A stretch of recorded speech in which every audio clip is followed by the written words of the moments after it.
ماشاءاللہ اتنی خوبصورت بات. ابھی آپ سے کلام بھی سنتے ہیں. اچھا, تعلیم کا سلسلہ کہاں سے شروع ہوا اور کہاں جا کے فل سٹاپ لگا, اور پھر وہ نعت خوانی کا سیشن بھی چلتا رہا؟ کیا فیل کرتے ہیں کہ تعلیم کو مزید آگے لے کے چلنا چاہیے تھا, یہ کافی اب فل سٹاپ لگ چکا ہے؟ جی, تعلیم کا سلسلہ تو کبھی بھی پوری عمر کہیں پر فل سٹاپ نہیں لگتا اس پر. البتہ یہ ہوتا ہے کہ انسان کا ایک زمانہ ہے, طالب علمی کا ایک جو رسمی ایک تعلق ہوتا ہے تعلیم کے ساتھ, وہ ایک مرحلے پر جا کر مکمل ہو جاتا ہے. اور جو ایک غیر رسمی تعلق انسان سیکھتا ہے, پڑھتا ہے, تو وہ تو پوری عمر چلتا رہتا ہے. میں نے BCom تک لاہور سے پڑھا, ٹھیک ہے, اور پنجاب یونیورسٹی سے. اس کے بعد میں نے اللہ تعالیٰ نے توفیق بخشی اور دینی تعلیم کی طرف رجحان ہوا, تو کراچی کا سفر کیا. وہاں ایک بڑے معروف اور مشہور دینی درسگاہ جامعۃ الرشید کے اندر درس نظامی اور کلیت الشریعہ ایک کورس ہے وہاں کا, وہ کمپلیٹ کیا 4 سال کا. اور اس کے ساتھ ہی کراچی یونیورسٹی سے اسلامک اسٹڈیز میں ماسٹر بھی کیا. اور 2014 میں وہاں سے پاس آؤٹ ہوا, اور اس کے بعد سے میں آج کل اسلام آباد میں ہوں. ٹھیک ہے, وہاں واپس آ کے اسلام آباد سے ابھی ریسنٹلی میں نے اپنا MBA کمپلیٹ کیا ہے. اور اس کے ساتھ ساتھ کچھ اور مصروفیات ہیں. ابھی آج کل تدریس کی مصروفیات ہیں. اسلام آباد میں ایک بڑا ہی مشہور ادارہ ہے البرہان کے نام سے, مفتی سید عدنان کاکا خیل صاحب دامت برکاتہم العالیہ میرے استاد محترم بھی ہیں. تو ان کی زیر نگرانی ان کے ادارے کے اندر جو پروفیشنلز وہاں پر آتے ہیں, اور ڈفرینٹ انسٹیٹیوٹس کے اور تقریباً تمام شعبہ ہائے زندگی کے جو بڑے سینئرز لوگ ہوتے ہیں, ایگزیکٹیوز ہوتے ہیں, وہ وہاں پر اپنی دینی تعلیم کے لیے آتے ہیں. ویکینڈز پر کلاسز ہوتی ہیں, تو وہاں پر کچھ تفسیر کے اسباق ہیں اور کچھ قرآن سے متعلق. تو ایک تو یہ مصروفیت ہے, اور اس کے ساتھ ساتھ رفا انٹرنیشنل یونیورسٹی اسلام آباد کا ایک شریعہ ڈپارٹمنٹ ہے, وہاں کچھ مصروفیت ہے. اور اس کے ساتھ ساتھ مفتی عدنان صاحب کی دامت برکاتہم العالیہ کی ایک مسجد ہے, وہاں کی نائب خطابت ہے میرے پاس. ماشاءاللہ. آج کل یہ مصروفیات. آپ سے باتوں کا سلسلہ جاری رہے گا. ناظرین, آپ کو ہمارے آج کی مہمان شخصیت سے آج ایک خوبصورت سا کلام آج آپ ہمیں سنائیں گے. سلطان قمر صاحب, اس وقت ہمیں سب سے پہلے, کیونکہ آپ مجھے یہ پتہ چل گیا ہے کہ آپ سے آج کا سیشن بہت خوبصورت رہے گا اور بڑی قیمتی باتیں بھی آپ سے جانیں گے. ابھی ہمیں ایک نعتیہ کلام آپ ارشاد فرمائیں. میں کوشش کرتا ہوں, کیونکہ آج 2-3 کلام ارادہ ہے آپ حضرات کی سماعتوں کی نظر کروں. تو جب بھی انسان کوئی کلام پڑھتا ہے, کوئی بھی دینی کام کرتا ہے, تو انسان, میری تو یہ کیفیت ہوتی ہے کہ پہلی نگاہ اپنے اعمال کی طرف جاتی ہے کہ میرے تو یہ اعمال نہیں ہیں, اور میری یہ زبان نہیں ہے, اور میری کیفیت نہیں ہے کہ اللہ تعالیٰ کے سامنے اللہ کی بڑائی بیان کی جائے, آپ علیہ الصلاۃ والسلام کی ثناخوانی کی جائے. تو پہلی نگاہ میری اپنے اعمال اور اپنے گناہوں کی طرف جاتی ہے, اور کوشش کرتا ہوں کہ جب بھی یہ سعادت نصیب ہو تو اس سے پہلے اللہ تعالیٰ سے توبہ کروں اور اپنے گناہوں پر معافی مانگوں. تو میں ہمیشہ اکثر اس بات کی کوشش کرتا ہوں کہ اپنے کلام کا آغاز اللہ تعالیٰ کی مناجات اور حمد سے کیا جائے, تاکہ پہلے اپنے گناہوں پر انسان توبہ کر لے, اور پھر ایک بالکل پاکیزہ اور اپنے گناہوں سے دھل کر گویا کہ انسان بھی کلام کرنے کا انداز بھی یہی ہے کہ پہلے ذکر اللہ, ذکر الہی, اور پھر حضور نبی کریم صلی اللہ علیہ وسلم کی شان. تو ہم اپنے کلام کا آغاز کرتے ہیں. تو میں اپنے سامعین سے کہوں گا کہ میرا کلام سننے کے دوران ہر ایک بندہ اپنے دل کی طرف متوجہ ہو جائے, اور آج تک ہم سے جتنے گناہ ہوئے ہیں, اللہ تعالیٰ کی نافرمانیاں ہوئی ہیں, ان کو یاد کیا جائے اور ان پر توبہ اور استغفار کی جائے. ویسے بھی رمضان المبارک کا مہینہ ہے, اور اس کے اندر اللہ تعالیٰ کی خاص رحمتیں اپنے بندوں کی طرف متوجہ ہوتی ہیں. تو بڑا بدبخت ہے ایسا انسان کہ جو رمضان کا مہینہ پائے اور اس میں بھی اپنی بخشش اور مغفرت نہ کروا سکے. تو میں کلام پیش کرتا ہوں.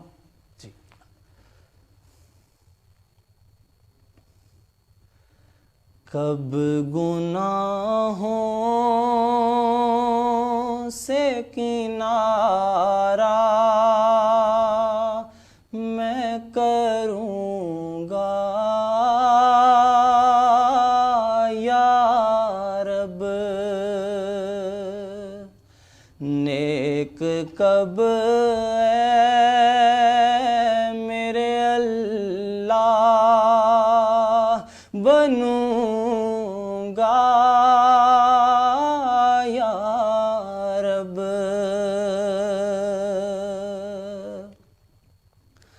عفو کر اور صدا کے لیے راضی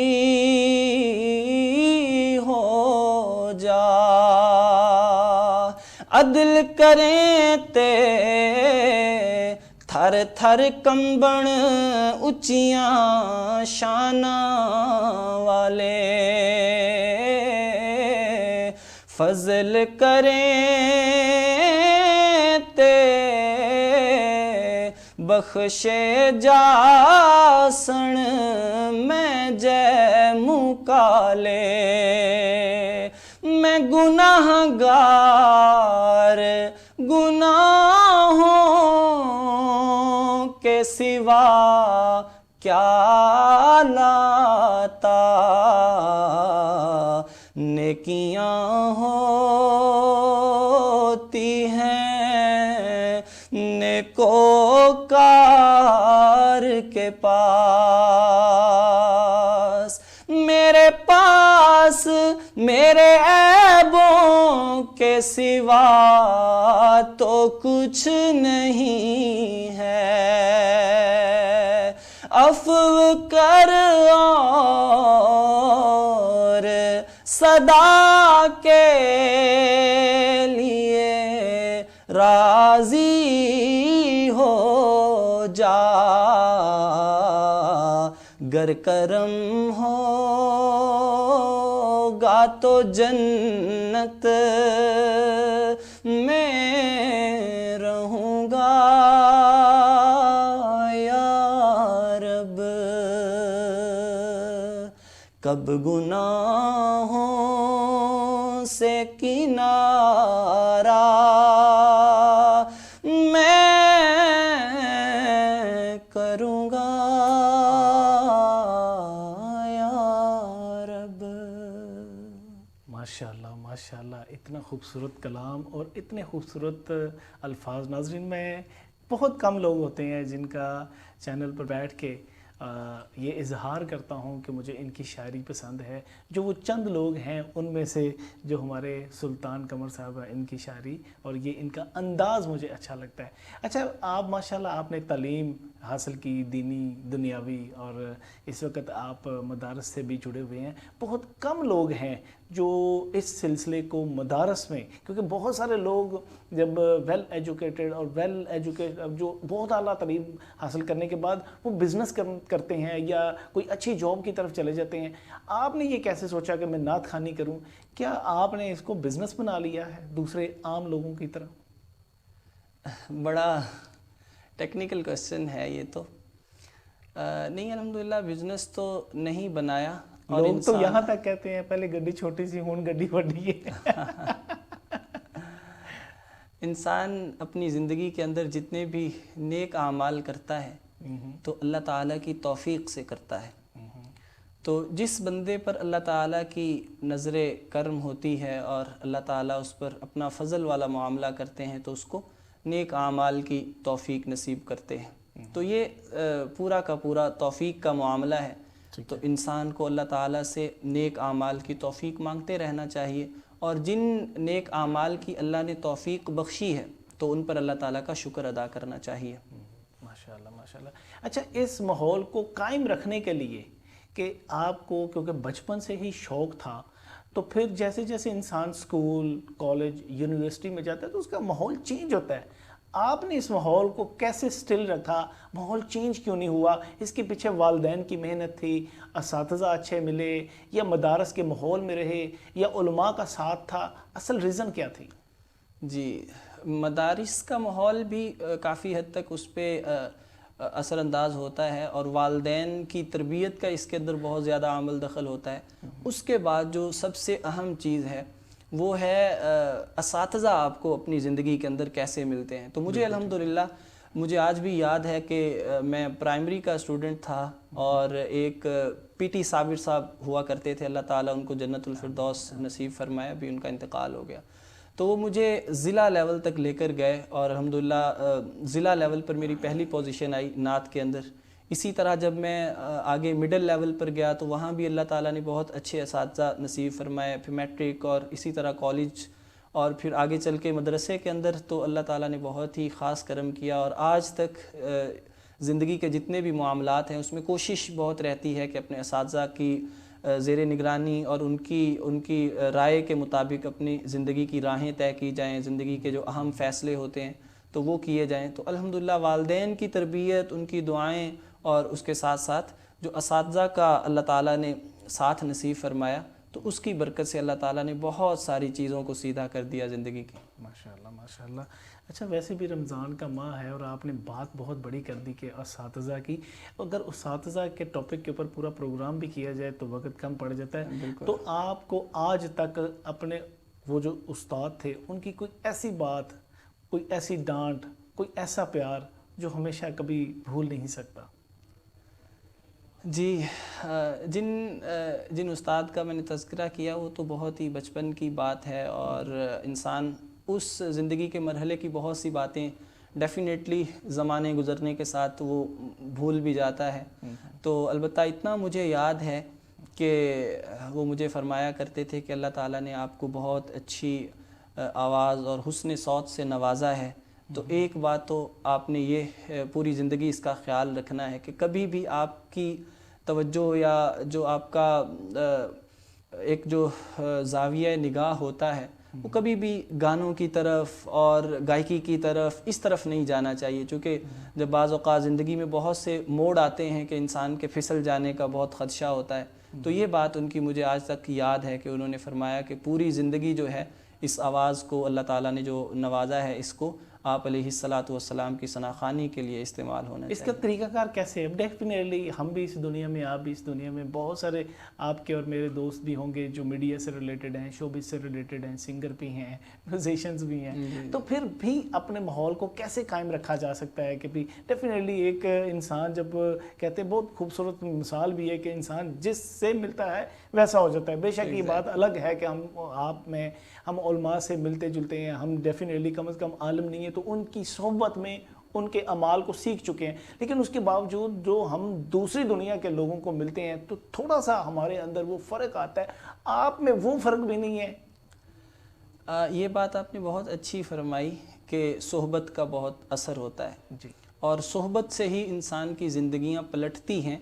لیکن صحبت کا بہت سے لوگ معنی نہیں سمجھ پاتے کہ صحبت کسے کہتے ہیں. ہم لوگ یہ سمجھ لیتے ہیں کہ شاید فزیکلی اگر آپ کسی بندے کے پاس بیٹھ گئے ہیں تو آپ اس کی صحبت میں ہیں.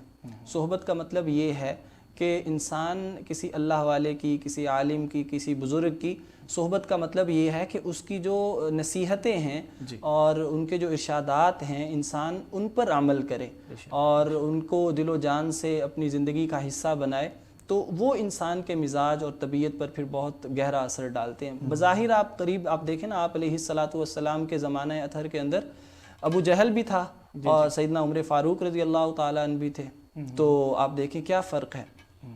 تو فزیکلی تو وہ بھی آپ علیہ الصلاۃ والسلام کے پاس آتا تھا اور وہ ملاقات ہوتی تھی, لیکن وہ ان تقاضوں کو پورا نہیں کیا جس کی وجہ سے اللہ تعالیٰ نے ہدایت سے محروم رکھا. جب بات حضور نبی کریم صلی اللہ علیہ وسلم کی آتی ہے تو دل میں ایک سکون ملتا ہے, دل کو ایک اطمینان ملتا ہے, لبوں پر ایک مسکراہٹ آتی ہے, آنکھوں میں ایک چمک آتی ہے. تو کیوں ہم اس وقت کو ضائع کرتے ہوئے آپ سے حضور نبی کریم صلی اللہ علیہ وسلم کی شان میں کچھ اشعار سنیں؟ جی ضرور انشاءاللہ. اللہم صلی علی سیدنا مولانا محمد مبارک وسلم.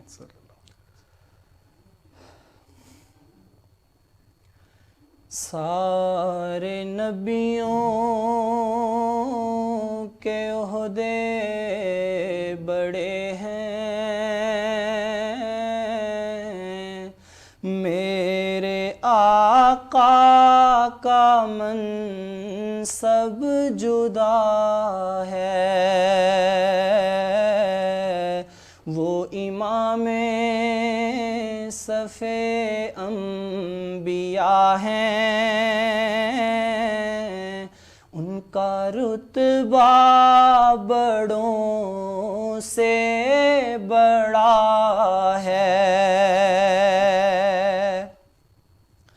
کوئی لفظوں سے کیسے بتا دے ان کے رتبے کی حد ہے تو کیا ہے. ہم نے اپنے بڑوں سے سنا ہے صرف اللہ ان سے بڑا ہے. سارے نبیوں کے عہدے بڑے ہیں لیکن آقا کا منصب جدا ہے. سبحان اللہ سبحان اللہ سبحان اللہ. اچھا یہ جب آپ شاعری چن رہے ہوتے ہیں، کیونکہ اشعار کو چننا یہ ایک بڑی اہم بات ہے، کسی سے مشورہ کرتے ہیں کیونکہ آپ کی شاعری دوسرے نعت خوانوں سے بہت ڈیفرنٹ ہے. بے شک آپ لوگوں کے طرح ان کی چیزیں ہی ادا کر رہے ہیں، پڑھ رہے ہیں، لیکن کوئی چیز تو آپ اس کی سلیکشن میں مد نظر رکھتے ہوں گے کہ میں ان تقاضوں کو پورا کروں. کہتے ہیں کہ جو بات دل سے نکلتی ہے اثر رکھتی ہے. تو انسان جب کسی کلام کو دیکھتا ہے تو اگر وہ آپ کی اپنی طبیعت پر اس کا اثر ہوا ہے تو اس کا مطلب یہ ہے کہ اس کا اثر سننے والے پر بھی ہوگا. تو بہت سے کلام ایسے ہوتے ہیں کہ ان کے اندر کوئی ایسی خاص تاثیر نہیں ہوتی، آپ ان کو دیکھتے ہیں، پڑھتے ہیں، اور کچھ خدا جانے اس کے لکھنے والے نے کس کیفیت میں اس کو لکھا ہوتا ہے. اور آپ نے بہت سے کلام ایسے سنے ہوں گے کہ ان کلاموں کو اللہ تعالیٰ ایسی مقبولیت دے دیتے ہیں کہ اب جیسے وہ ہے پیر میر علی شاہ صاحب، جی جی جی، آپ نے سنا ہوگا کہ مشہور زمانہ ان کا ایک شعر ہے، کتھے مہر علی کتھے تیری ثنا. تو اب دیکھیں کہ یہ ایک شعر ہے تو اس کو اللہ تعالیٰ نے کتنی زیادہ مقبولیت. تو اس کے پیچھے اس لکھنے والے، اس شعر کے کہنے والے کی کیفیت کا، محبت کا اور عشق رسول کا بڑا اثر ہوتا ہے. یہ بھی تو دیکھا جائے کہ وہ لکھ کہاں رہے تھے جی کہ کتھے مہر علی کتھے تیری ثنا، کہ گستاخ اکھیاں کتھے جالڑیاں. کیونکہ وہ دیکھنا آپ صلی اللہ علیہ وسلم کے روزے کو، وہ روزے کو نہیں دیکھ رہے تھے، وہ آپ کا دیدار کر رہے تھے. بالکل. یہ جس بندے کو اس کلام کا پس منظر معلوم ہو کہ وہ سفر پر تھے اور راستے میں جو ان کو وہاں پر نیند آئی، اور وہ جو سارا ایک قصہ ہے اس وادی کا جس میں انہوں نے آپ علیہ السلام کی صورت اور شکل مبارک کو گویا کہ اپنے الفاظ میں بیان کرنے کی کوشش کی ہے. تو جس کو یہ سارا قصہ اور سنیریو معلوم ہوگا تو وہ اس شعر کا لطف اٹھا سکتا ہے کہ کتھے مہر علی، یعنی کہ اپنی پوری بات کہہ کے اور آپ علیہ السلام کی حیات طیبہ کو اور ان کی صورت مبارک کو اپنے الفاظ میں بیان کر کے، اور آخر میں پھر گویا کہ اپنی احتیاج اور اپنی محتاجی کے میں کیسے بیان کر سکتا ہوں کہ کہاں میری ذات اور کہاں حضور علیہ السلام. تو یہ بات ہے، جس کو اس واقعے اور اس قصے کا علم ہے تو وہ اس کا صحیح لطف اٹھا سکتا ہے. اچھا، آج تک آپ نے مختلف مقامات پر، مختلف جگہ پر، نیشنل لیول پہ بھی مختلف محافل کو اٹینڈ کیا. کون سی ایسی جگہ ہے نیشنل یا انٹرنیشنل جہاں دل کو ایک سکون ملا ہو، وہاں روحانیت محسوس کی گئی ہو آپ میں؟ جی، یہ آپ کسی بھی اللہ والے کی صحبت میں انسان بیٹھ جائے. اللہ والے کا مطلب یہ ہوتا ہے کہ کسی صاحب، لیکن آج مجھے وہ ناظرین کو بتائیں کہ ہو سکتا ہے ان کے قریب وہ لوگ ہوں اور وہ ان کے ہاں جائیں، ان کو بھی وہ روحانیت ملے. جی، ایک تو جنیریکلی کہ اللہ والے کی تعریف کیا ہے. علماء کہتے ہیں کہ جس صاحب علم اور صاحب فضیلت کو دیکھ کر آپ کو اللہ یاد آ جائے تو اس کا مطلب یہ ہے کہ وہ اللہ والا ہے. بے شک، بالکل ٹھیک. تو اگر میں اپنی پرسنلی اس کی بات کروں تو میرے پیر و مرشد اور شیخ ہیں مفتی سید مختار الدین شاہ صاحب دامت برکاتہم العالیہ.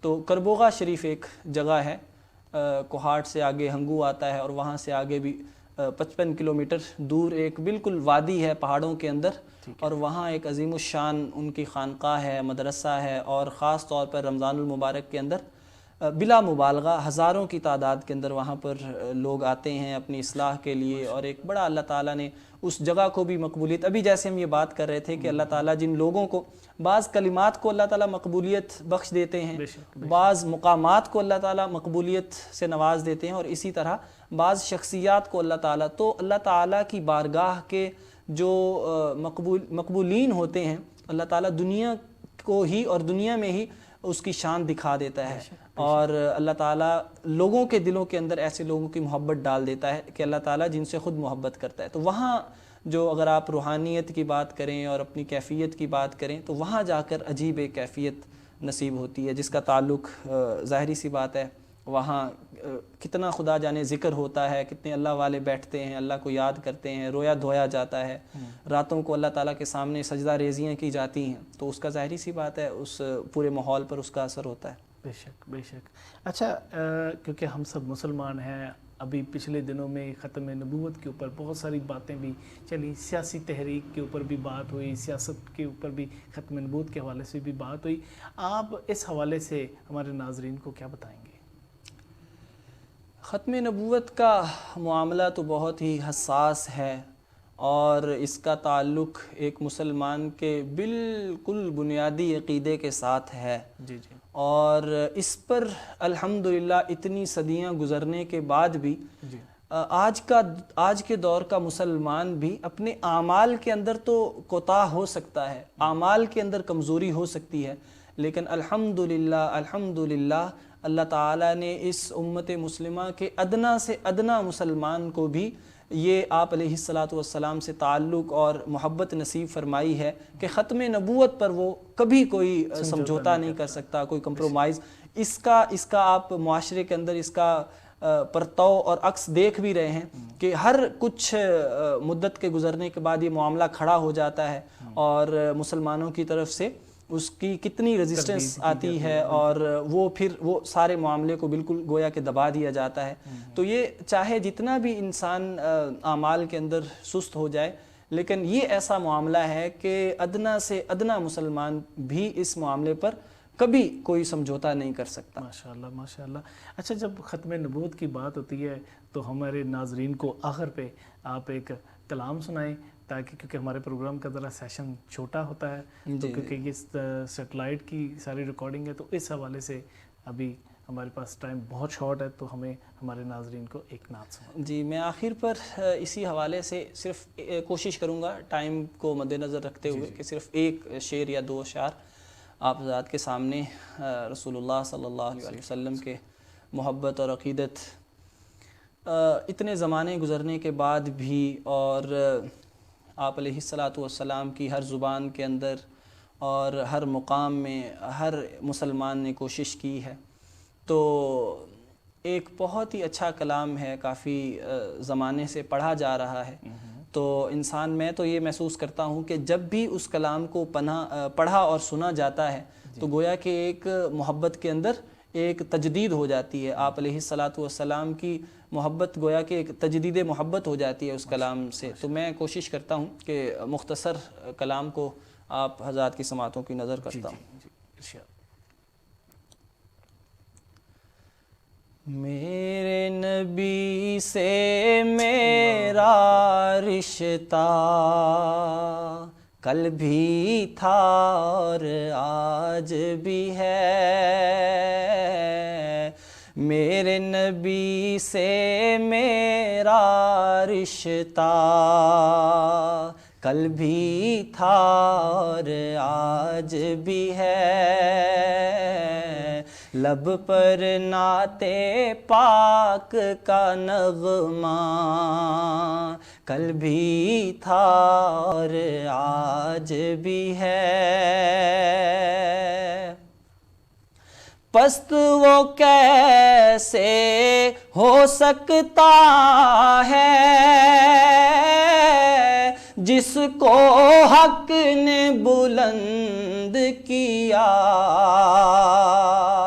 پست وہ کیسے ہو سکتا ہے جس کو حق نے بلند کیا، دونوں عالم میں ان کا چرچا کل بھی تھا اور آج بھی ہے، میرے نبی سے میرا رشتہ کل بھی تھا اور آج بھی ہے، الہی کوئی اسے وجد آئے، یہ زبان میری میرا کلام درود و سلام ہو جائے۔ اللہ اکبر، میرا سلام درود و سلام ہو جائے۔ ناظرین، اس ٹائپ کے جب پروگرامز میں کرتا ہوں، یقین کریں وقت تھوڑا پڑ جاتا ہے۔ اچھا، میں لاسٹ پہ سلطان قمر صاحب ایک آخری میسج آپ ہمارے ناظرین کو دیں گے کہ نعت خوان بننا کیسے ضروری ہے، اور بننا بھی چاہیے، اور اس کو بزنس کی شکل نہیں دینی چاہیے، اسلامی اصلاحی کیسے آپ میسج دیں گے؟ جی، میں تو یہ کہتا ہوں کہ ہر امتی حضور کا ثنا خوان ہوتا ہے اور حضور کا نعت خوان ہوتا ہے۔ کچھ لوگ ذرا اچھی آواز میں اس کو پڑھ لیتے ہیں، اور کچھ لوگ ترنم میں، اور کچھ لوگ نثر میں، اور کچھ لوگ یہاں تک کہ کچھ تو عمل کے اعتبار سے بہت زیادہ محبت میں آگے بڑھے ہوتے ہیں۔ اور آج کل یہ بہت سوال کیا جاتا ہے خاص طور پر ہم نعت خوانوں سے کہ یہ جو اتنا اس پہ معاوضہ مانگا جاتا ہے اور اس پہ اتنی اس کی جو ایک ڈیمانڈ کی جاتی ہے، تو یہ بہت ایک ٹپیکل اور ایک سینسٹیو بات ہے، چونکہ یہ میں سمجھتا ہوں کہ ہر نعت خوان اپنی پرسنل کیپیسٹی میں اس کو آنسر اگر کرے تو وہ زیادہ اس کا ایگزیکٹ جواب ہوگا۔ اگر میں اس پر بات کروں تو اس میں 2-3 اہم چیزیں ہیں۔ اس کا تعلق انسان کی نیت کے ساتھ ہے۔